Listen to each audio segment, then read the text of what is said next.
If you're talking sports, it's the matchup. Mickey here with Zizzy, we're cutting it up. Just a couple athletic enthusiasts. You know what it is, the Mickey Zizzy Podcast. Episode 8, Season 3 of the Mickey Zizzy Podcast. Bigger and so much better. Brought to you by Pinnacle Supplementation. Of course, make sure you reach your pinnacle. We're here to achieve the best version of ourselves every single day. But also to shout out the greatest version of a basketball player that we personally know, G for 3, going out there doing his thing. Grant Anderson. Check out that YouTube channel. Check out his social medias. I'll be throwing them up everywhere. You know, we got links. We got people to talk about. You know, it's crazy out here. I love all of our people, love our supporters, love our sponsors. I, however, am am Zizzy, the co-host of the Mickey Zizzy Podcast, and I would not be me without the man that I'm already calling myself, Mickey James Hines. What's going on, my bud? Hey, we are live from a new studio, and you know what? I'm calling out a new sponsor. I would love to name my studio, our studio, your studio, because we're technically in Zoom. We have 2 different studios. I'd love to call this the Blank Studio. So if you have a business or some kind of social media platform and you want to be sponsored, your name could be like drops right here, right there, anywhere inside our studio. That's the big hot news fresh off the press there, but we're feeling great here on another Donut Saturday. We love recording here on Saturdays because the vibes are always great and just living life, starting off some new journeys, and we're getting really excited for it all. Yeah, man. I mean, I know we got, like you said, early morning. We in the studio. We doing our thing. But, I mean, like, I got a golf game going on later. I'm about to get some debates, some hot takes going. Yeah, like, come on, man. Let's get after it. Person of the week. What's up? So, yeah, debates and hot takes. And, of course, I break the rules. Everyone becomes person of the week. No, I'm lying. But the village it took to help Haley and I move was amazing. I mean, we needed everyone. As you know, you just moved. You need a lot of people to help you move. So, shout out, both our families, Mother Teresa, my dad, her dad, Robin, who's a MVP of the All-Star Listener Game Season 1. Actually, she came and helped us out. She was a ton of help. And then her brother-in-law. Still the surprise winner of that, I will always say. Right. No, they all were such a big help, and it made the move so much easier. We still have only things to put up on the wall, so we're almost done officially unpacking. But here we are. Big shout out to them. They are the people, because I always break rules, of the week. Hey, we always love that. I mean, the new place. You got to give us a little quick rundown. How is it? Oh, it's great. It's definitely bigger. We just feel like it's more spatial. The town is awesome. Love being in a little bit smaller of a town and just closer to home. It's nice that we can only take 20 minutes to go see someone instead of an hour 20. We're like, oh, here we go. So it's awesome. Anything 30 and under is nothing nowadays. Exactly. No, for real though. Yeah, right. So that's awesome. Super happy for you guys. Obviously, I know the extra room. You got hella space now. It's an upgrade. You guys got new studio room, bigger and better job opportunities for the man. So that's all starting up. Super awesome for you guys. And obviously, thank you to everyone that was able to help Mickey. Kind of can't do that from across the country. So appreciate everybody. For me, the person of the week actually goes to a friend of mine. Her name is Samantha Fleury. She is a cashier at one of my favorite deli spots in Daytona. Oh. Yeah, and I happen to go in there, talk to her all the time, whatever, have a good time. She's studying right now to be an esthetician and all that. So we just got into a conversation sometime a couple weeks ago, and she was like, yeah, I can have people come in and try and I can practice and do everything, and we can try facials, massages, whatever else. So I took the opportunity to just go in and see how everything was. I had never had a facial before. It was a great experience. It was actually absolutely awesome. I don't know. They fold that towel around my face, and I was in a whole nother world, whole nother planet. So it was just a really cool experience for me, and just something personally go out there, challenge your boundaries, try stuff that's new, and have fun with it. So it was super awesome. She's just a cool person, dope as hell in general. So shout out Samantha. Yeah, that's just so cool, Yank, because any person you meet can spark these adventures. You went and got the towel on the face and whatnot. I know Robin, who she was with someone and they sent her a book. Here's my trilogy of books. You should read it. It's a basketball trilogy. Now I'm reading it just because it's basketball. She's like, oh, I think you'd like this. And now I'm reading this random book because people are good and people want to support each other and be like, you know what? You're awesome. Come in. Let me help you out. So that's awesome to hear. Yeah, absolutely, man. I mean, like like I said, if it helps me, like it's a positive for me. I get to enjoy the experience, but like if she gets help with the practice, like awesome. I get great sandwiches from their deli. Shout out Hart's Deli. I could get them as a sponsor at some There we point, I go. hope. But man, it's a awesome time. Shout out Sammy. Shout out the tiny village, and we'll get it going, man. We got a lot to talk about today. Yes, we do. Once again, Person of the Week is always sponsored by G43.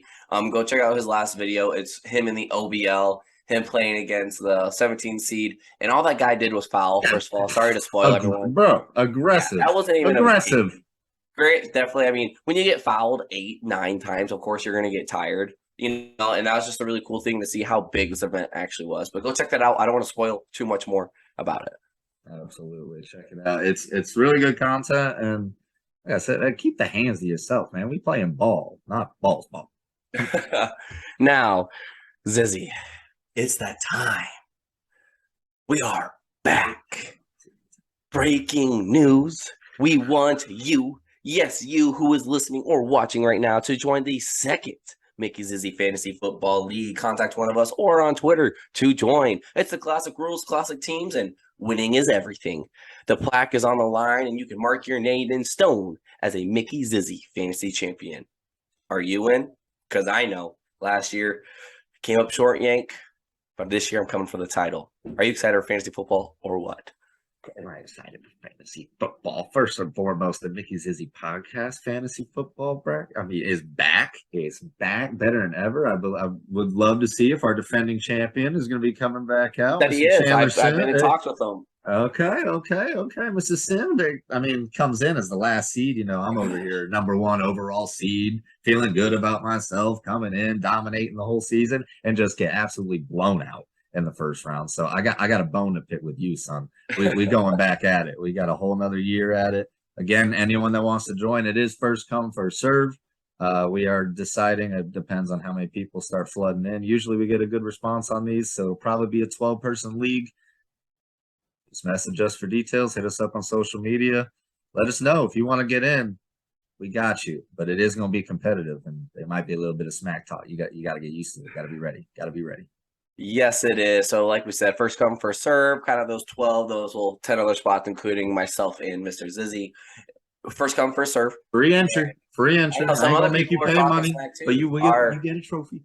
One of our avid listeners, 2-time All-Star listener champion, Cheyenne Mino, also been talking that smack. He said he's going to try to go for the Triple Crown. He's going to try to win the pick'ems. He's going to try to win the fantasy. So that's exciting. But Yank, that's not all.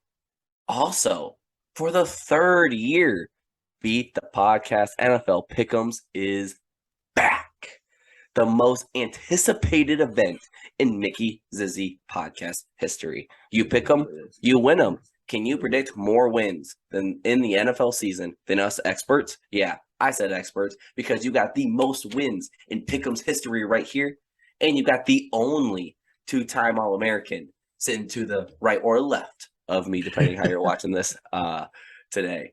Now, Yank, listen to hear your name called weekly in the Pick'ems and compete against many, many people. Let's go. It's bigger. It's better. Try to win that icy out trophy. NFL Pick'ems are back, baby. Let's go. Bro, literally my favorite event that we do on this podcast. It's so fun challenging yourself and feeling like, I mean, this has nothing to do with my betting picks. Absolutely nothing.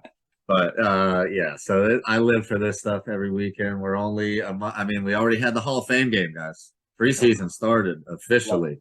We are back. I mean, football is back. We're talking early September. We're talking 3 weeks away from our first game, man. Like, it's college football season's back.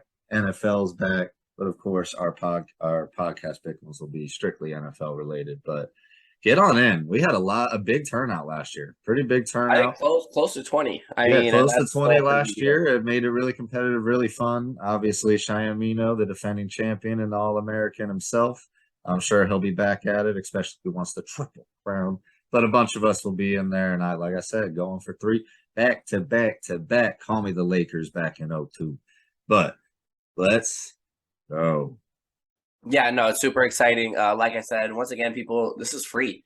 I mean, we ain't charging people a dime. All we do is charge a subscribe and a listen and just something that we can all get involved in. And these pick'ems are just so super fun. It embraces debate. That's what we try to do here on the Mickey Zizzy Podcast, the BTB NFL pick'ems. Let's get it. And once again, contact us to get involved. Now, Yank, we brought up fantasy.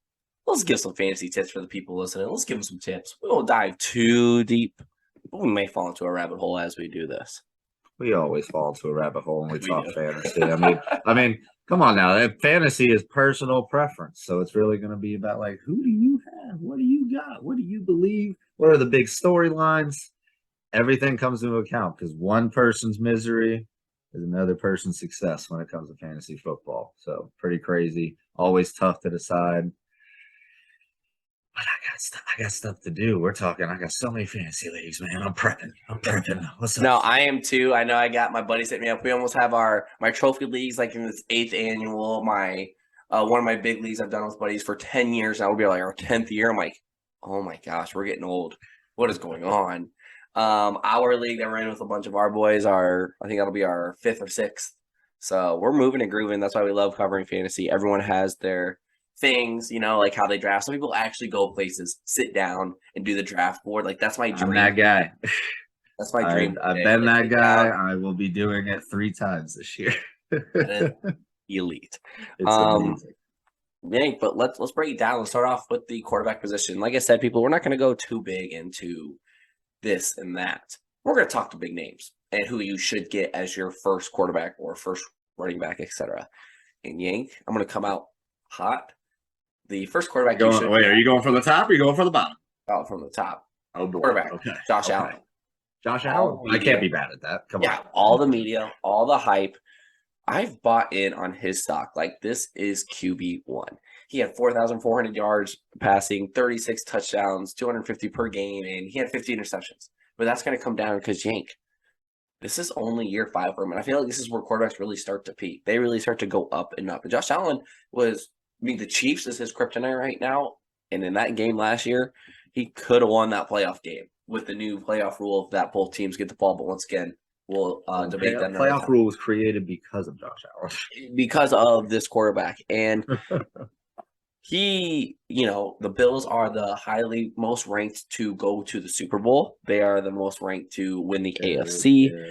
The weapons are incredible as well. I mean, you have Stefan Diggs, who won me solely a championship 2 years ago in fantasy. You have Gabriel Davis, who he's nice as a number 2. Like, people forget how good he actually is. And you also have touchdowns against the Chiefs.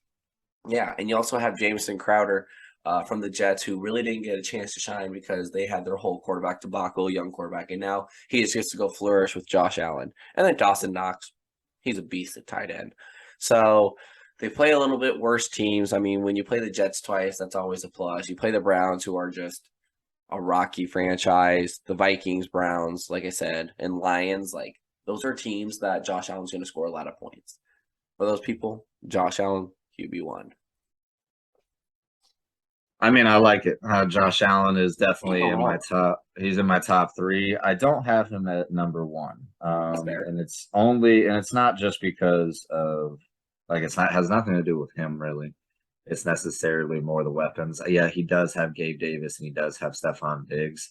I just think there's a couple other quarterbacks that have even more around them to take advantage of, and that's why for this season, my MVP candidate. My guy that I think will really show who he is as a third-year player, Justin Herbert. Justin Herbert is my number 1 player for fantasy this year. The guy can run the ball if he needs to. That we've seen him do that. But it's the weapons around him. Like I said, you got Keenan Allen, you got Mike Williams, you got Austin Eckler in the backfield, who is a dual threat, like a even bigger dual threat running back than Singletary or Moss, anybody that the Bills would have, for instance. I think that coming off of that ending that they had last year, he's going to be motivated. He's not a big-time media guy, so he stays out of the spotlight, had less distractions, more focus. And it's that third year. It's that third year as a starter. You're taking that big step. Now you've really seen defenses a couple times people knew that he was good last year, and they still gave him good looks. He still played pretty well, over 4,000 yards, a lot of touchdowns. I could very well see a 40 touchdown, 4,500 yard year from Justin Herbert coming into this season. I can't get mad at you because Justin Herbert's my number 2. I mean, if you get Herbert Sherbert, you're definitely okay. We hyped up the Chargers so much last episode, so we're not going to dive too deep here. And he's elite. People are talking about MVP like we said last episode. He has all the weapons. I mean, if you want to be safe in the quarterback slot, you pick up Justin Herbert. If you just want a solid 19 to 25, 26 points a game, that's very good in fantasy. You go pick up Justin Herbert. Absolutely. And I mean, it's the same reason for me why I have Josh Allen at number 2. Interchangeable. Interchangeable. Josh Allen for me was number 2. Like we said, can he establish himself as the number 1 quarterback in the NFL this season? That is the big question that you see if you turn on ESPN right now. That is the big question that you hear coming out of camp. That everyone is ready for him to take that step to be the man, not just a big-time player, a superstar, but be the superstar in this league. Amazing dual threat opportunities. I mean, I think he has the most rushing touchdowns by a quarterback in the NFL outside of Lamar Jackson. He's dominant. He's a big body. He's a very strong arm. He's accurate. He's smart with the ball, and we've seen him do it in big time moments. We're talking AFC divisional best game possibly we've ever seen. Going ahead into overtime, 4 touchdowns, scoring. I mean, if Patrick Mahomes wasn't Patrick Mahomes with the Chiefs and the stuff that he can do, we're probably looking at them as Super Bowl champions with the streak that they were on into last year. I think they got a lot to prove. Stefan's still his main man. He's out there. Like you said, they got the pieces. Gabriel Davis, I think, takes that next step as well to help him at receiver. They've bolstered the O-line to keep them ready. The running game seemed to take a step in the right direction towards the end of last season. Matt Breida was a great addition for them. And he's been playing really well, at least to end last year. So I would expect it going into this season. Great support, great player. Will he be number 1? We'll see. And my last tier picks, we're only doing 3 per person, which is one of my actual sleepers. So it's kind of a double take, but it's a shocker here. I hate that I'm giving my sleeper away. I hate I'm giving that I might pick this quarterback and let him fall to round 4 or 5. Jalen Hurts. Oh, stop. Philadelphia. Stop. Yay. He is going to go boom this season. Potentially, he is going to win the NFC East. He plays the Commanders and Giants twice. That's just points on points on points. That's 4 games you're going to get a ton of points out of Jalen Hurts. Oh, did I mention his new number 1, A.J. Brown, the number 1 receiver for the Tennessee Titans, who were the number 1 seed a year ago? I think it was 2 years ago, a year ago. But, okay. Best receiver in Tennessee they just went and got. Oh, remember 2 years ago, the Heisman winning wide receiver, Devonta Smith? Oh, he's a weapon that Jalen Hurts has as well from Alabama. Oh, he was from Alabama as well once upon a time before he went to Oklahoma. All right. Okay, the weapons are nice. 10 rushing touchdowns, yank. Touchdowns equal points in fantasy, points on the scoreboard. That's true. Yeah, 10. Talk about a verse. 9 touchdowns and more interceptions. Didn't he have 9 touchdowns to 7 interceptions as a passer?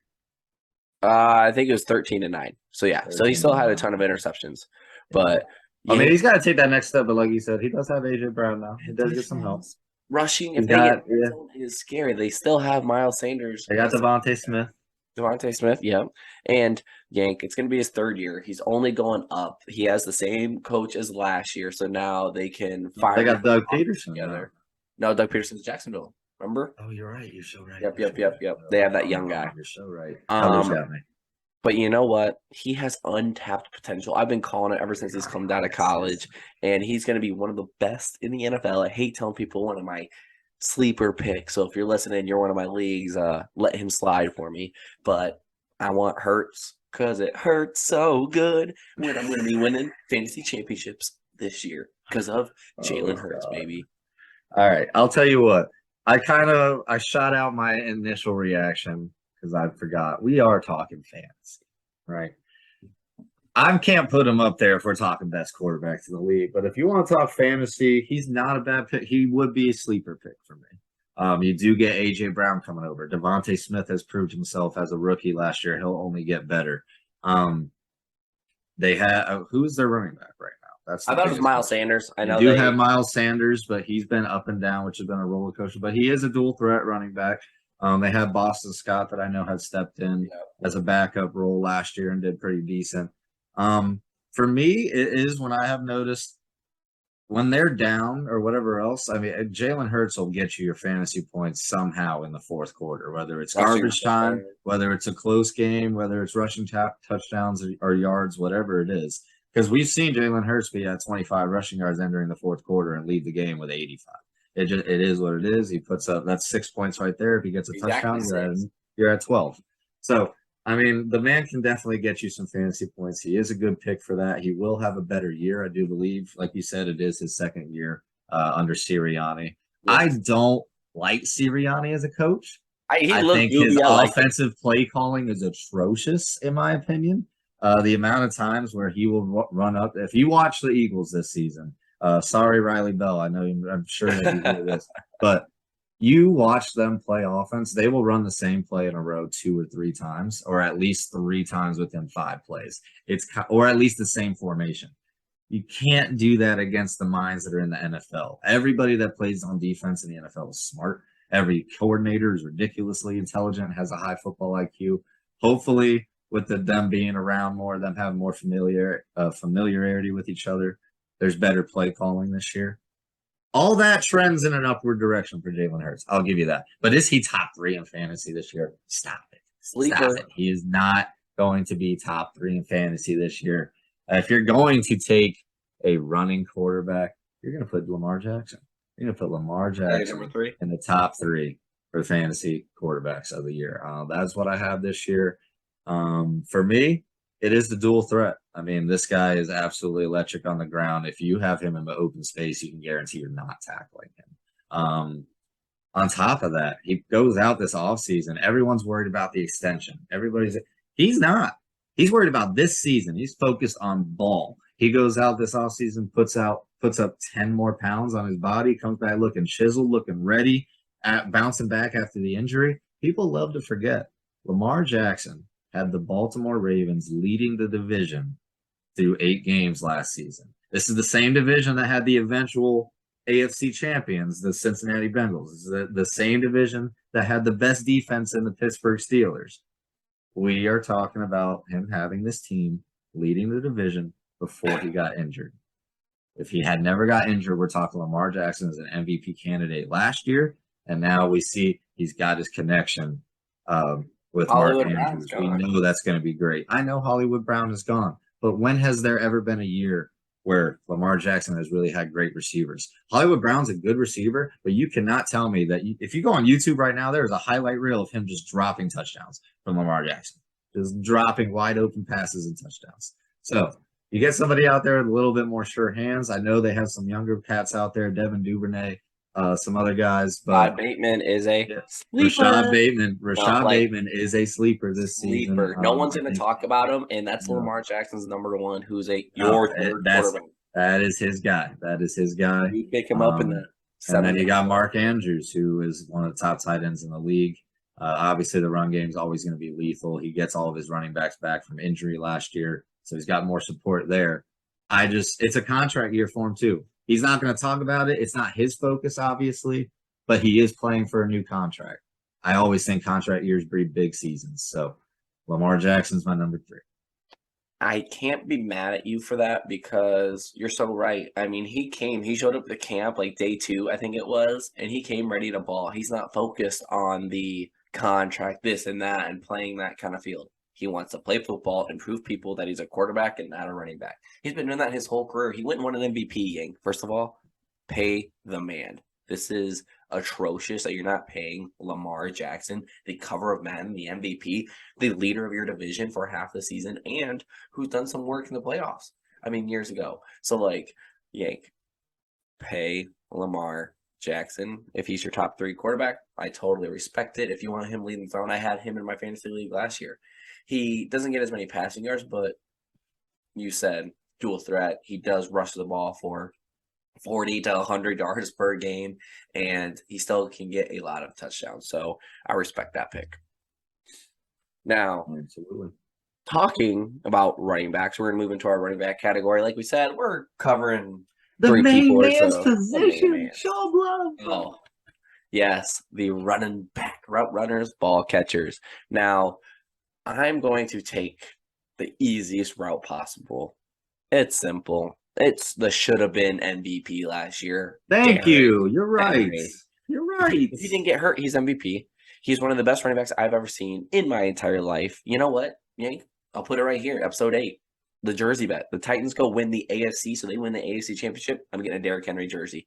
Boom. Putting it on the line. Absolutely love Derrick Henry. Now, they lost for number one, though? Just overall? Like AFC, no. They got to win the AFC to go to the Super Bowl. I know. Super high stakes. I got to buy his jersey. Okay. Yank, the reason why he's my number one running back as well, they lost A.J. Brown. They lost their prime receiver. Tannehill is not that good of a quarterback. They need to rely on Derrick Henry.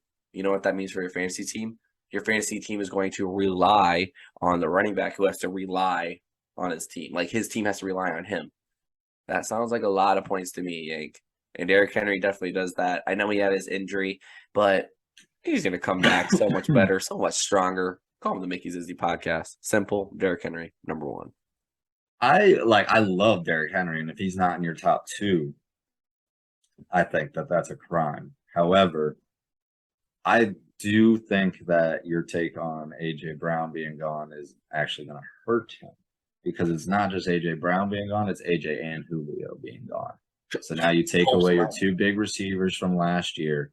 You've got Ryan Tannehill, who, like you said, people know as far as the strength of the team, he's probably the most suspect point on that offense. Just because some days he will go hard and be so good for, I don't know, like he'll have games where he's just spectacular, come out, throw 4 touchdowns, high as hell quarterback rating. We all know that. But then when it comes down to the situation where you have to have him, that seems to be where he makes the crucial mistake. We talked about the 3 interceptions last year in the playoffs. Absolutely cooked them. But those receivers being gone, people know, defenses knowing that Tannehill is probably more of a liability than Henry would ever be. You're telling me they're not going to stack the box every time? I mean, they probably already do. That's the only question is, do they already do that? Yeah, I think they already do that. And he's just that talented, that strong. That stiff arm is the meanest thing I've ever seen. But I have him at number 2, actually. I love saying, I did say thank you and got excited, but that's just because I think people forget about him in general. But I have him as my number 2. For me, the number 1 is going to be the person who should have won MVP last year, period, Jonathan Taylor. I have him at number 1 just for the fact that they have Matt Ryan now at quarterback. They have an actual quarterback out there that's going to be able to do some things, at least better than what they've had in Phillip Rivers and Jacoby Brissett the last 2 seasons, and then Carson Wentz last year. So the last 3 seasons, honestly, they haven't had a stable quarterback. So Matt Ryan comes in there with Hall of Fame experience. And I know he's old. I know he's not as great as he used to be, but I think he'll be way better than what they've had. And you've got Michael Pittman out on the outside, some other young cats at receiver, obviously a good defense that surrounds Darius Leonard. Jonathan Taylor, with some more pressure taken off of him and maybe having more open of a box, might go off again this season. So for me, I have him at number 1, King Henry at number 2 for fantasy going in. Shocker there. I don't have him in my top 3. Really? But he's definitely 4 or 5. You said a lot of key points. Matt Ryan's going to open up the offense to not let the teams only focus on Jonathan Taylor. Matt Ryan is, not a top 15 quarterback by any means, but he's a quarterback that knows an offensive system. He can give the ball to his receivers. And I feel like the Colts are going to have a lot more red zone opportunities. And when you're in the red zone, running back typically gets more love. And when you have Jonathan Taylor, coulda, shoulda, woulda been MVP caliber, like he's going to score the touchdowns when he gets into the red zone. So that's points. Red zones equals touchdowns. Touchdowns equals points for your fantasy. I totally respect that pick. Now, my number 2 is another shocker. I'm going with a team who got a new quarterback this year and who was a rookie last year. Naji Harris. solid running back. The reason why he's my number 2 is because he's going to get you solid points every single week. He's going to be probably one of the most consistent running backs because his coach, Mike Tomlin, is the most consistent coach of all time. He hasn't had a losing season. I mean, 8-8, 10-2, or 10-8, all these 10-7. Wow. All these crazy years that how did the Steelers make it with Mason Rudolph playing or this and that? Mike Tomlin's you got your boy back there. Yeah, he's an absolute genius. So he's going to make sure Naji Harris is successful because they have to rely on him. I love Mitch. Mitch is my guy. I'm going to be dying on that hill with Zachary Greenwald. We talked about it yesterday. It was actually super funny. We're going to die with Mitch, right? But Mitch needs help too. And when you have Naji Harris running the football, he's great. He's going to have a booming upcoming season. I mean, last year he had 1,200 yards rushing. That's nice. He had 7 touchdowns. That's nice. He had 3 receiving touchdowns. That's nice. I mean, that's consistent, solid running back for your fantasy football team. And off the field, he's a great human as well. So he's not going to have any other drama, anything to get him suspended, nothing like that. He's just such a solid human on and off the field that he's my running back too. And I know it's a shocker to a lot of people. I mean, I love Naji Harris as a fantasy performer. He got like average over 20 touches a game last season as a rookie. They're still figuring out some things. The offense, I do expect to open up a bit more with Trubisky at quarterback. Even if they bring in Kenny Pickett, I think it opens up some more than they had last year.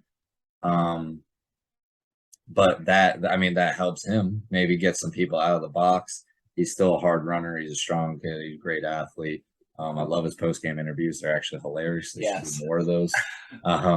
But yeah, I mean, he can do it all. He's a Swiss Army knife of a running back. He can run, he can catch, he can do everything. So I think he's a great pick. I do not have him in my top 3. That's fair. I mean, he's going into his second season.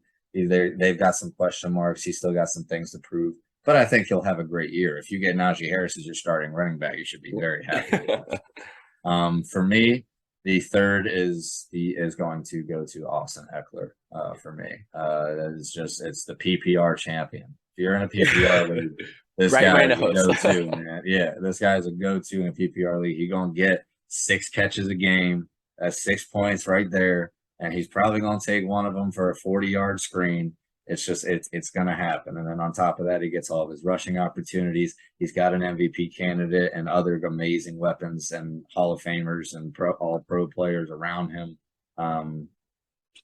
As long as the line holds up and barring any injury, Austin Eckler should be a very, very valuable fantasy performer from the get-go. He's also my number 3. Like you said, PPR champion. He just gets catches. He runs everywhere. We talked about him last episode of how good he actually is, and he has a booming upcoming season as well. We talked about the Los Angeles Chargers being a powerhouse in the NFL. It's a solid bet. If you want to go receiver first round and then go pick up Austin Eckler in the second, if he falls, that's great. You've definitely won in that situation. Depends on the people. If you're like an 8 to 10-man league, Austin Eckler might fall to round 2. Or if you're late in the first round and a lot of these top guys, Naji, Jonathan Taylor, Derrick Henry, like pick them up in your 9th spot, 10th spot in your fantasy draft. You'll be fine. He can definitely get you a lot of points. He's going to get you 15 to 20 points per game. Easy. Especially if it's PPR. Yeah, 100%. There's obviously some honorable mentions. I think Nick Chubb has a big year without, especially with the whole turmoil at the quarterback position, and he's just going to be a steady hand to feed. Joe Mixon coming off of a big Super Bowl run year. He had a big year last year. Wouldn't be surprised if he does it again. Question marks around Christian McCaffrey for me. I still do. He's got to stay healthy, but if he does, with Baker Mayfield probably being the starting quarterback, I think that helps him a little bit. There's a great gang of running backs, and you got to get a big one in the first round or second round, in my opinion. But there's a lot of them out there. Who knows if Saquon has a big year coming back? Javonte Williams, Cam Akers is back from injury. There's a lot of big players out there this year that you can go get. So, moving on. Moving on to the wide receivers. This is kind of my last dicey or actually debatable top three, because then we have tight ends and defensive, and that's pretty easy in my book. And kickers, can't forget about kickers. They can win you ball games. But anyway, my number one is the Triple Crown champ. You got to go Cooper Kupp. I know everyone's kind of slept on him not being a first round, second round pick. Yank, he led the league in yards, catches, and touchdowns. What else do you want from a wide receiver standpoint? You got to go get him. It's the safest bet in sports right now. Stafford and the Breakfast Club is going to keep on rocking it. They're still going to be a dominant force in the NFL. And you got to go Cooper Kupp because he just gets catches. He just gets yards. He just gets touchdowns. Their offense is amazing. McVay gets it done. And I know they got other receivers. I know we'll talk about this since we're talking NFC West today. I know they got other receivers that might take the ball out of his hands, but if you still want a solid 13 to 25 points, Cooper Kupp's your guy. Cooper Kupp number one. You can't come off a season like last year and not expect to have that same type of chemistry. I mean, that was the first year he ever played with Matthew Stafford, and we saw that. Dominant through and through, even in the Super Bowl, making the big plays that he needed to. He makes the big play in the NFC Championship to beat the Bucks. All that. Cooper Kupp for sure is my number one. And now, Yank, we already talked about the Triple Crown champ. Number two. Now, my pick for number two, the receivers is always so dicey because you necessarily can't go wrong. And there's no solid pick oh, you didn't get him. Your fantasy league is not going to be good this year. That's just how I think about it with receivers. You can have some dudes that can average just a little bit lower that still can be successful in the fantasy realm. My number two, Debo Samuel. He just got paid. And the reason for this is he's a running wide receiver. Huh? Running? We talk about running backs being a receiving back. This is a running wide receiver. That offense is truly amazing. He is the Swiss Army knife of the NFL. He can score, and he's heavily involved in the offense. And Trey Lance can't do it all. How I see the 49ers being successful, short, easy passes, easy decisions. You put the ball in Debo Samuel's hands, he's going to go get yards. Yak is going to be great for him. Completions. So if you're a PPR league, he's going to get a lot. And those count as catches. When he motions across and Trey Lance catches it, does that, a nice little flip. That's a reception. That's 1 point alone. And then Debo Samuel is going to get 5, 6, 12 yards, etc. He can do it all with the balls in his hands. And now he's a happy man with big money. He's just going to go out and ball out for the 49ers. He had 1,400 yards receiving last year, 6 touchdowns receiving. But it's because he had 8 rushing touchdowns, Yank. 8 rushing touchdowns. He might line up at running back. Line up back there, Debo Samuel, ready to go. I think they're going to be in the red zone a lot, kind of similar to my other picks. And Debo is an easy pick for you to pick up in fantasy. I mean, you can't be mad at having Debo. Number two. No, I don't even have him in the top three. But I do think he's a great wide receiver. I think he's an MVP candidate last year. He deserves the money that he's getting paid, and he wanted that before he stepped back on the field. That's understandable.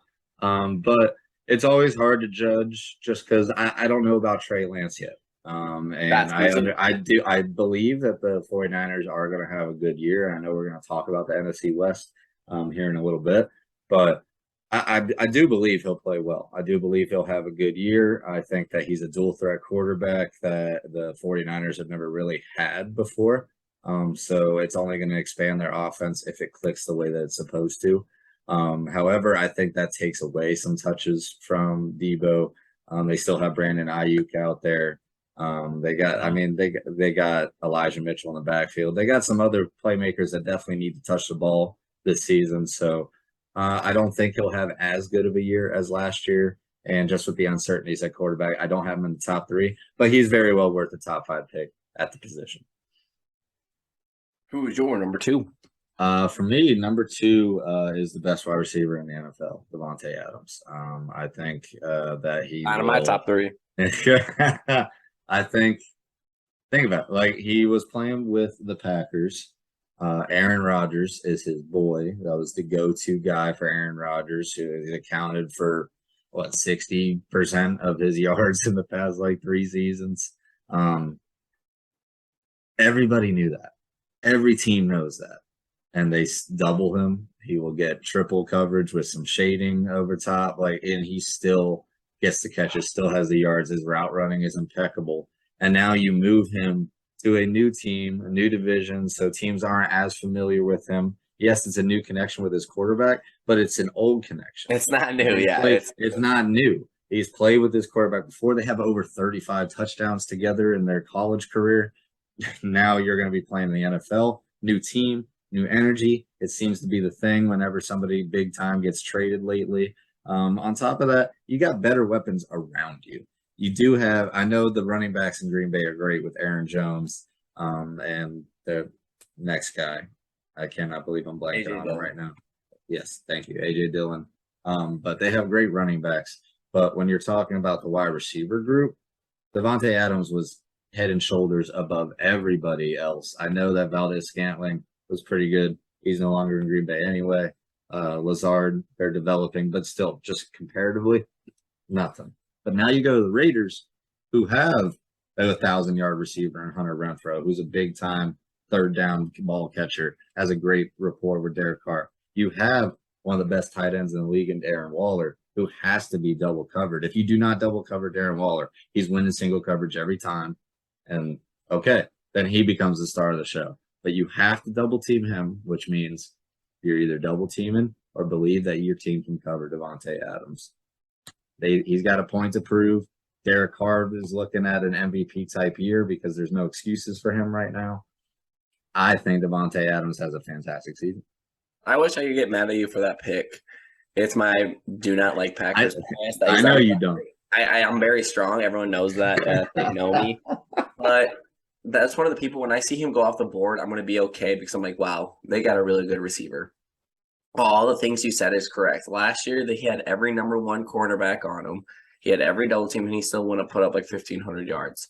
So Devonta Adams is a great pick, and I cannot argue it at all besides my bias coming in, not putting my top three. I was gonna say, hey, at least you admit it, man. I won't be upset with you when you admit it. First stage is acceptance. 100%, he's got to be on your fantasy team if possible. You could pick him up in the first round, and you would not be in a bad situation at all. Now, my last pick is kind of a shocker, but it's because the big potential of you're going to have the best quarterback in the NFL this year, Stefan Diggs.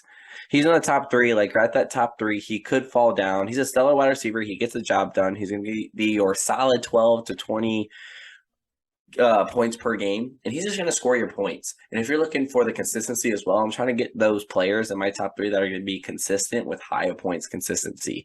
He's the perfect puzzle piece to a team.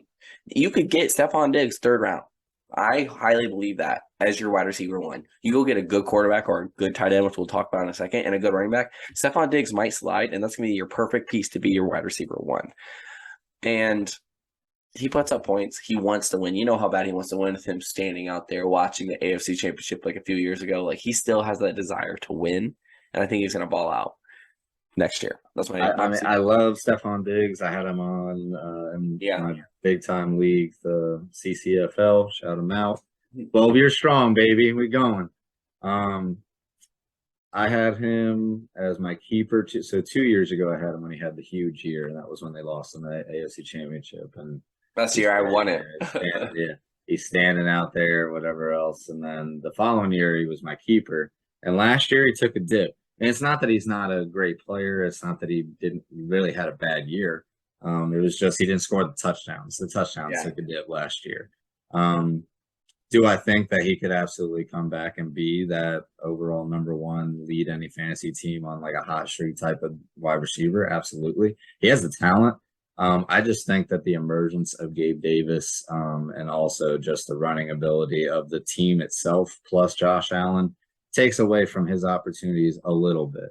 If he garners a few more touchdowns that he did last season, he's going to get the yards. He's going to get the catches. I agree with you on the consistency factor. If you are looking for that to where you don't, it's not like, okay, he's either going to get me 40 or 5. If you want someone he's going to get me probably 20 minimum every week. Stefan Diggs is a good look at that. So can't be mad at it. For similar reasons, I go with number 3 at Justin Jefferson out of Minnesota. I love him. He's JJ is a fantasy superstar, man. And I hate him because I'm Minnesota.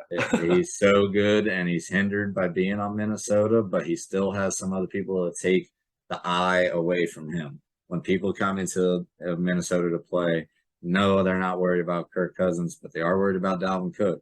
They are still worried about Adam Thielen. I know that he's not as great as he was when he was in his prime, but he is an absolute threat as a second wide receiver on any team. And Dalvin Cook is a potential number 1 running back in the NFL. So those people being able to take the pressure off of him, he's entering his 3rd year now. He's back-to-back 1,000-yard seasons, including his rookie year. He scored the touchdowns last year too. So we'll see what he can do, but I believe that he stays absolutely prominent in his role. I love that pick. I can't be mad at you. Absolutely love it because of the touchdown scoring. He was on a lot of my fantasy teams last year. I think he had like 10 last year. Yeah, he was on my fantasy teams last year. Got me points. He can be a wide receiver 1 easy on your fantasy team. And the thing with that too is now there's some not really bad blood, but the rumors are Jamar Chase is better than Justin Jefferson because they were on the same team. I'm the best LSU receiver to come out. Justin Jefferson is going to feed off that. He wants to be the best receiver in the league. Yeah, all alone. So I definitely see it. Kirk Cousins isn't that bad. He is a solid quarterback to get the ball to the receivers. Now to win games, win playoff games, no, it's not going to happen. But fantasy, to win fantasy games, Justin Jefferson is going to do that for you. Now, moving on to the last 3 categories, which in my opinion are super duper easy. We're going to go with the tight ends. And number 1, Yank. It's simple. There's no debate here. It's Travis Kelsey. And why he's number 1? He's the best tight end. He is the receiving tight end in the NFL. And they just lost their boy Tyreek Hill. You know what that means? Kelsey's got to be the man. He's going to be game planned into the offense a whole lot more motioning with him underneath the coverage, going downfield. Travis Kelsey has a lot on his plate this year, but he can get the job done. Simple. No debate. If you pick him, he can be a wide receiver 1. Okay, and he's a tight end. You can pick him first round, and it's not that bad. Anything else about number 1? Pretty simple. That's it. I got 3 and 3 only. So, up for debate here. I have George Kittle, and a lot of people don't not like even him. In my top 3. You do or don't? Not even in it. Well, he's 4. He's number 4. Yeah, George Kittle is the blocking tight end. He's the guy who just wants to hit people, have fun. He's the morale guy. He's the character guy, the morale guy. Morale and big steppers. I love that guy, man. You want to be your locker next to his in the locker room. But my thing is the same reason why Debo, he's going to be the primary threat. And I think George Kittle is going to be programmed into the offense, just like with Travis Kelsey, a little bit more. He can go get catches. He doesn't drop that many balls. The reason why he's my number 2 is consistency again. Solid, tight end, going to get the job done. He's going to stay healthy, and he's going to go out and have fun and live up the game of football. And with Trey Lance being back there, showing shorter routes, George Kittle, I think, is going to be on a lot of stick routes, a lot of those out routes, easy first decisions in those, in your progression as a quarterback. I think George Kittle is going to be eating that up.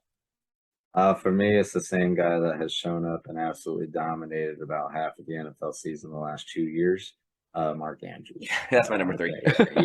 He's just been absolutely incredible. He's basically a 1,000-yard wide receiver at this point.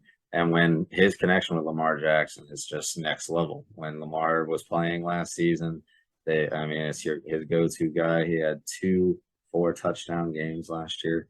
That's absolutely insane. I remember there was one game where I think a buddy of mine was down 90 points going into it. I remember that week. Yeah, going down into a Monday night game, and he had Lamar and Mark Andrews, and that was all he needed. He won by 10. So just the absolute explosive factor, plus the fact that he has been consistent. He usually does average at least 6 catches a game. And that's big time. That's big time. Most leagues are PPR leagues nowadays. So I expect him to have another stellar year, regardless of the wide receiver support around him. You're 100% right. You can take him at number 2. He is the premier receiving tight end. He is the Ravens' number 1 option. Tell me I'm wrong. You can't. They lost Hollywood Brown. He is interchangeable with that receiver route. Him and Lamar Jackson go together like spaghetti and meatballs. I remember that week too because Haley was up on Omar in the Mickey Zizzy podcast at Fantasy League, up by 90. Ooh, I got the win. Same thing.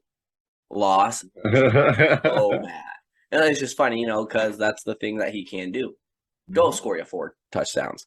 And if he falls to the 4th or 5th round, pick him up now. Like if 4th round tight end, if Mark Andrews is there, I think that's a great strategy to go pick him up. He's the key piece to a championship puzzle because he's going to score you 9, 25 points. 9, 32 points. So Mark Andrews. And tight ends and everyone, the reason why we stress tight ends too is just because there's so much less of them. The drop off after the top 5 is substantial. So I know myself, I need to draft them a little bit higher. So I agree. That's that. But for me, it's we move into number 3. For me, I have Darren Waller ahead of George Kittle this season. And that's again that you add Devonta Adams. He's obviously got to take looks away. Josh Jacobs is a hard runner out of the backfield. Everyone knows now about Hunter Renfrow. And Derek Carr has been proven as an MVP candidate in the past. If they choose to put more attention on Devonta Adams than they do on Darren Waller, he is just way too big to cover for any one man. So with that being said, I think he gets a lion's share of targets again this season. And just if he stays healthy, that's the biggest thing for anybody when it comes to fantasy. You got to stay healthy. You got to be on the field to score. 100%. Last year, he had some issues with that. He avoids it. He's big time. 100. Yes. You can't go wrong with Waller. He is a stud at tight end. He gets you yards. He gets you catches. He's a consistent. Like if my look on Darren Waller, if he falls to the 6th round, like wherever you want to pick your tight ends, 5th, 4th, 6th round. If Darren Waller's there, you pick him up now, and you're going to be A-okay. Yeah. Moving on to the position that gets forgot about a lot, the kicker. Sometimes the key piece of scoring 11 points that wins you fantasy games. Yank, this is not rocket science. This is simple. You pick a kicker whose team scores a lot of points. In my eyes, that's simple. You go to the best offense, and that's the kicker you get. You get Bass from Buffalo. You get McPherson, who could be your kicker number 1 because he hit 60-yarders like that easy in his rookie year last year. You have Gay from LA. The Rams are going to score tons of points. Or you have Butker from the Chiefs. The Chiefs are still going to score a lot of points. Super simple. I really don't rank them here because you just want the kicker. I never rank. I'm not going to lie, everybody. I don't care about the kicker. I change it every week. I just pick who I think is going to score the most points out of free agency, every week. But you helped out my point, Yank. Yeah. You go with the guy who's going to score the most. I do that with. I look at the team's matchup, and I'm like, they'll be in the red zone a lot. There you go. They'll either get some field goals or they're going to score touchdowns. That's basically how I go. If there's one kicker that I go with every year to actually try and draft, it is the GOAT, Justin Tucker. That's all I do. That's all I go for because he's the GOAT. I know we talk about Adam Vinatieri and some of the guys from the past, but still, Justin Tucker has those key iconic moments, those bomb kicks when you need it. Love that guy. That's your kicker talk. Love it. Zizzy doesn't like kickers. Got it. And I think you just go with the top offense, which every week for free agency, that's fine because when we talk defenses, I have my top defense. I'll pick it up. I'll pick up the 49ers defense, the Buccaneers defense, all these defenses. But if they're playing someone tough, I'm going to go check out the free agency and be like, oh, you're playing the Jags this week, or you're playing the Jets or the Seahawks this week. I'm going to pick you up real quick. Whoever's the worst offense in the league, I'm going to go pick up that defense in free agency and kind of do what you do with kickers. So defense is if your favorite team has a good if you can draft an elite one early, or if your favorite team has a very good defense, it's always something cool to go for. Or an easy schedule. Yeah, that's always something cool to go for. But again, kickers, defenses, if they're in the league, they're typically a free agency waiver wire kind of decision. 100%. Play by ear. At least they have been for me. But that's the thing. You could have the best defense, the 49ers defense, or this and that, or the Chargers defense. But when they go against the Chiefs, you don't want to start a defense against the Chiefs. You don't want to start the defense against the Rams. You're going to get 4, 3, maybe negative points. So you got to go to that free agency, go someone more consistent like the Falcons. If you're playing against the Falcons that week, go pick up a defense. Yeah, exactly. But I think we are close, man. We're within a month. We're within 40 days. I'm so excited, man. This is like football season is back. I've already seen like people starting to make the posts and everything on social media about like all the funny stuff. Like, oh, finances got you down, life got you down. Well, football season's back. I love all that. I love the energy. Love the Sundays and Saturdays of just hanging out with the people and cooking up. Got a bunch of stuff going on the grill, the wings, all that. The grub is so good. JD out here be cooking too.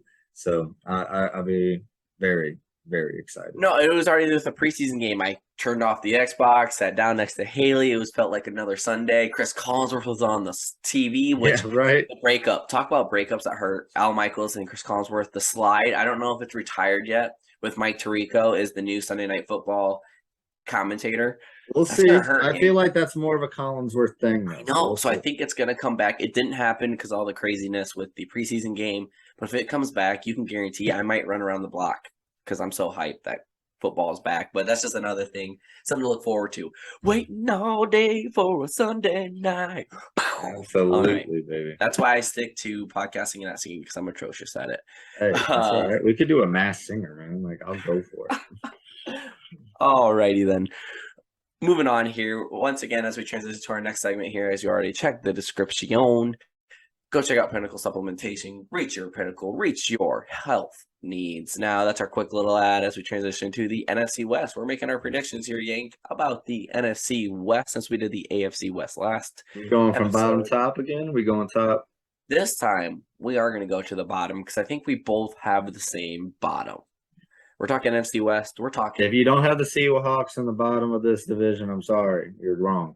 I'm sorry, my Seahawks fans. I know there's a few of them. Legion of Boom is no longer a thing. They lost so many key pieces. You lost your starting quarterback. I know Drew Lock. Well, there's a reason why the Broncos weren't too good in a playoff team last year was because of Drew Lock. Sorry, Aaron Hilpern. Drew Lock wasn't the answer. I love Drew Lock though. Love him. I love the attitude. I mean, when you're out there, like getting it on the sideline, when you out there rapping every word, oh, I love you. You're not going to win games. Yes, you have one of the best duo wide receivers, Ty Lockett and DK Metcalf, but the quarterback has to get the ball to the receiver. I have no faith in Drew Lock. I have no faith in their defense. That's really all I have to say about the Seahawks. I'm sorry to the people. I love their uniforms. You said their uniforms. I'm done talking about them. Like, I truly do not believe they stand a chance in this division. So that's going to come if, like, Seahawks somehow make the playoffs. This is Zizzy's worst take, is Seahawks aren't making it. Seahawks are, like, 12-5. They're like, oh, like, Drew Lock is just, like, MVP candidate. I'll be like, dude, I don't know. No, they're my number 4 as well. They might win 5 games. I'll give them 5-12 for this year. That's what I have them at. Nothing I just feel so bad for DK. DK just took that extension. They got to get him a QB, man. I think he's still going to get his. He's still going to be the Chris main Carson. Yeah, but who's their running back? Chris Carson just retired from his neck injuries and all that. Rashad Penny. He's one of my sleepers in fantasy if you want to get him because they're going to get yards. It's tough to talk about the Seahawks. They're going to be the team in pick'ems that you see them playing Seattle. You're like, all right, that's an L. Until we get proved otherwise, I will be on that. I'll admit when I'm wrong, but I don't think I'm going to be wrong this year. Watched them play with Geno Smith at quarterback last season. I do not fear the Seahawks. All right, moving on to number 3. Things get dicey in the NFC West. This hurts I'm going to go. me. I know. I'm going to go 49ers. I'm going 49ers. Okay. I mean, yeah. Okay. So my 2 and 3 could go back and forth if they somehow make the playoffs. One of these two teams will be the 7th seed in the playoffs. All right, they will be the wild card in the NFC. I have 49ers solely because I do not believe in Trey Lance yet. Trey Lance hasn't played a full season since before COVID. Yank. Remember COVID? Remember that thing? Yeah. A long time ago. I know. He played for SDSU, South Dakota State, the Bison, the green team, right? And he balled out. He put up a lot of points. Shut up, all right? He's a running quarterback. He's agile. He's Lamar Jackson in the making. but he hasn't proved anything. Last year he tried to play this and that. He's going to play a whole season. I am not buying any stock in the 49ers solely in that reason. Jimmy G's he's a winner, dude. He gets your offense done. Trey Lance, we don't know. He's a big old mystery box, and he hasn't had the experience like Jimmy G has. Jimmy G has so much experience, and Trey Lance doesn't. Yes, you have all these weapons we talked about in fantasy that are some of the top dudes, but at the same time, I know their defense is hurting just a little bit. It's up and down. They've had the injury bug a few years. I mean, they went to the NFC Championship last year. We can't get too upset just because their defense played so well. But at the end of the day, Trey Lance isn't getting done. Points equals wins in my books, and I don't think they're going to score a lot of points. I have them going a potential 8-9, 9-8. They're it's interchangeable with the Cardinals, which I just gave away my second. But who is your third pick? Or you can go talk about. We're a Kyler Murray podcast, but I have the Cardinals at number 3 in the division. It's tough, but I don't know if anyone's been paying attention to what's going on in Arizona Cardinals camp right now. There's something wrong with the culture of that team right now. There's the whole contract issue where now everyone's talking about him needing mandatory film study, and then that becomes a big deal. That gets blown up, so then they remove it from the contract. Now, and there's stories the last couple days about him and what is it? Is it Kingsbury? Cliff Kingsbury, that's the coach out there. Yeah, so there's stories now about like them, Kyler Murray and him getting into it about like play calling and stuff and having issues and some tension there. I think Kingsbury is like kind of ragging on him in media stuff and meetings and stuff with the media. So I just, it doesn't feel good. And then on top of that, outside of JJ Watt and Budda Baker on their defense, they got rid of Chandler Jones. He's gone. Murphy. I mean, they have one linebacker, I think, who's decent. And I cannot even remember Isaiah his name Simmons. Right now. I can't remember. Yeah, but I felt like it was somebody else. But I just, there's not enough on their defense. JJ Watt is great, but he's been injury prone. He's getting much older. He's old. He's not the same MVP candidate. He'd still be disruptive, but I got to see him be able to play a full season. DeAndre Hopkins is suspended for 6 games. I understand that they went out and they got Hollywood Brown. They have Hollywood Brown now, so that is a big addition because you got Hollywood Brown, you got D-Hop, and you got AJ Green. AJ Green's still out there. Zach Ertz is old, but he can still play the position at tight end. He's got weapons to throw to, but I just don't like the tension. I don't like how the culture, like the feel of the culture right now heading into a big-time season, especially after the collapse they had last year. You start the season 8-0, and then from there completely fall out. Barely do anything, lose first round of the playoffs. I mean, it's a big letdown. And we've seen that happen to them the last 2 seasons where they've had great success for the first half of the season. Defenses make their adjustments and they start falling apart. I think that Kyler has a little bit to prove this season. I know he got the big contract extension, but he's got to show me that he can play for a full season and see if they can work this thing out between him and the coach. Mr. Zizzy, this is why the NFC West is kind of tough. They're interchangeable. 49ers could pop up. Cardinals might pop up. I have Cardinals at number 2. They're going 9-8. Like I said, it is that close. It's them playing each other and who actually wins. The reason why 49ers dropped is because of Trey Lance, and I don't believe in him yet. And he's got a lot to prove. And he's going to have those rookie mistakes, those second-year mistakes when you don't play an entire rookie year. That's why he's going to cost them some games. Cardinals, you're so right. They start off so strong. Cardinals are back. We are a Kyler Murray podcast, yes, but every year, week 10, we start saying, every year. And I can't invest. That's why they're barely going to make the playoffs, if that.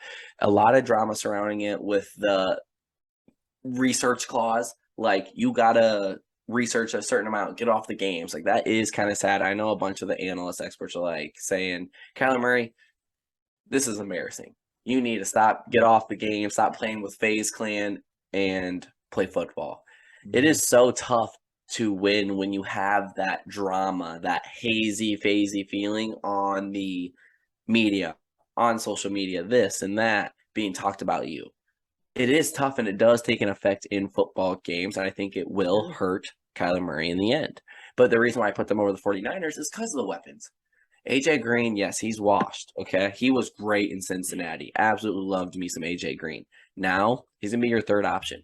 DeAndre Hopkins is suspended 6 games. They're not going to have that great start like they did a year ago. They have Zach Ertz. They have Hollywood Brown.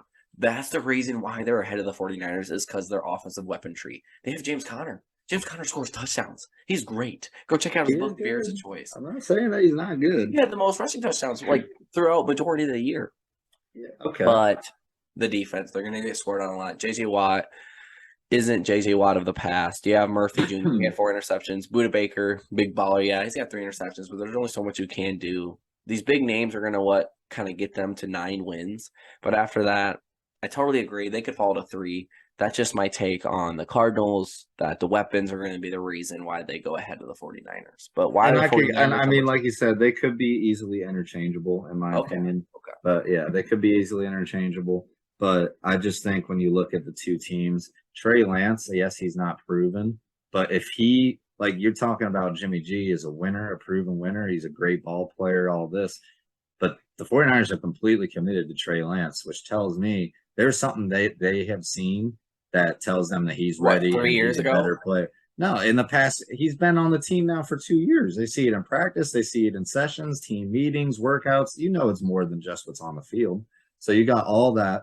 And then if he is the potential dual threat, like if he ends up being and reaching the potential that he's supposed to have, the 49ers could be absolutely deadly because they still got Brandon Ayuk. They still got Debo. You got Elijah Mitchell in the backfield. Their defense is much, much better. I mean, you've got Nick Bosa out there. You've got Eric Armstead, Fred Warner, the middle linebacker, Charvarius Ward's playing corner.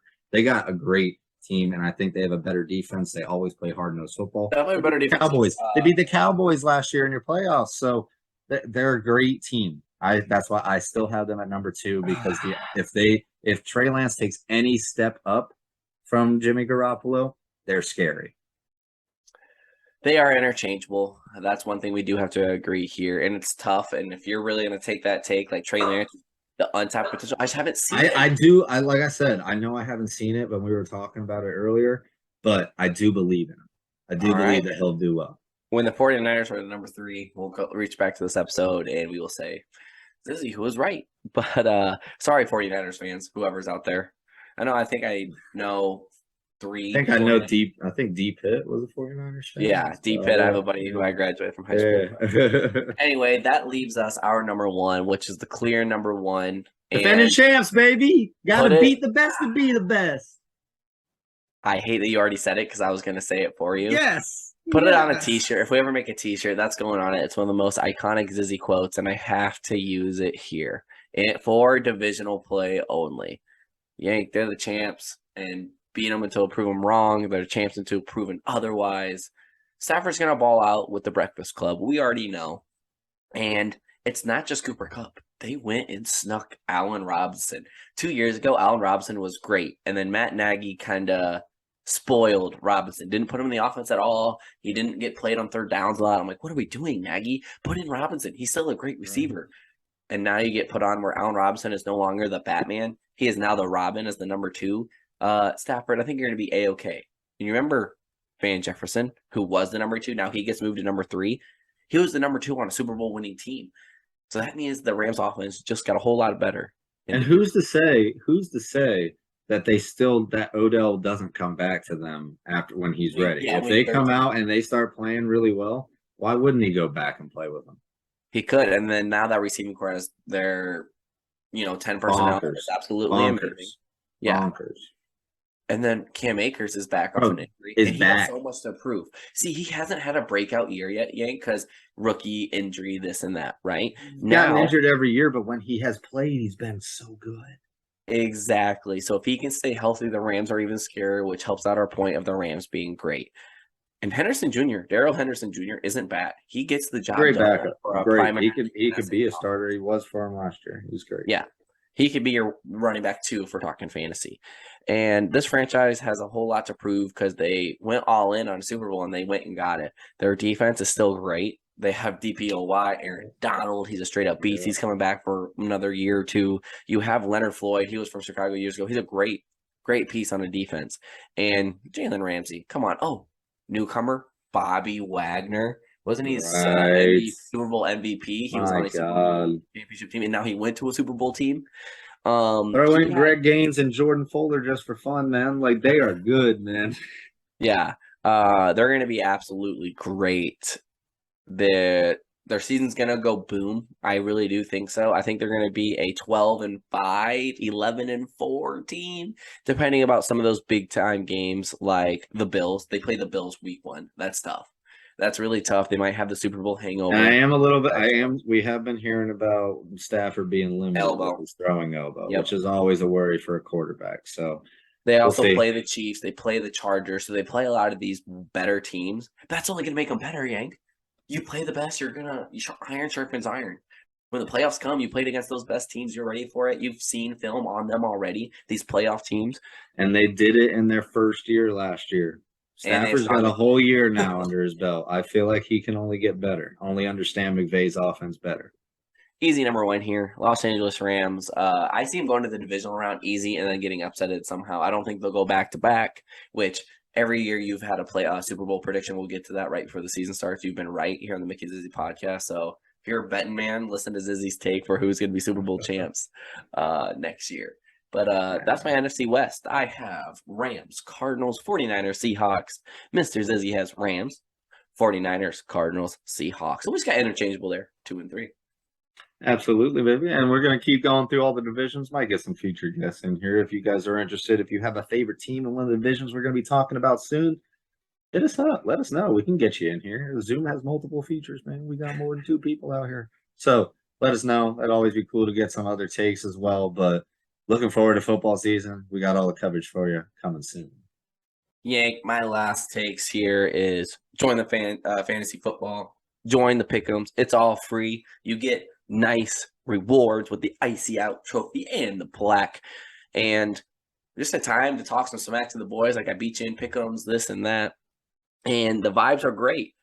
Football is all the way back. I cannot wait till it's Sunday morning. I'm making breakfast and we sit down right at 11 o'clock to watch the pregame shows on Fox, on this and that. An NFL Sunday countdown that first day. I'll be cooking up my wangs. I'm sure JD be doing the ribs or something, smoking outside.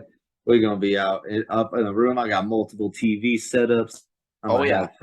Direct TV Sunday tickets somewhere. And next to me on the other side, you got Scott Hansen in Red Zone. Good morning on Sunday football, baby. 100%. I think Haley likes it more because I cook breakfast every Sunday during football Sunday because we're up ready to watch. Yeah, you have to. It's like a tradition, bro. Yes, 100%. My last hot take here before this episode ends is that the Rams will lose in the divisional round of the playoffs, and they will lose week 1 to the Buffalo Bills. You already have one of my pick-ons picks. The Bills are going to beat the Rams week 1. Boom, hot take. Too early for me to start talking hot takes like this. You will hear my predictions, but they coming later on. If that's the case, though, if you're talking sports, this the matchup. Mickey here with Zizzy. Yeah, we cutting it up. Just a couple athletic enthusiasts. You know what it is. The Mickey Zizzy Podcast. Have a great day, everybody. Donut Saturday. Peace. Donut Saturday. Peace.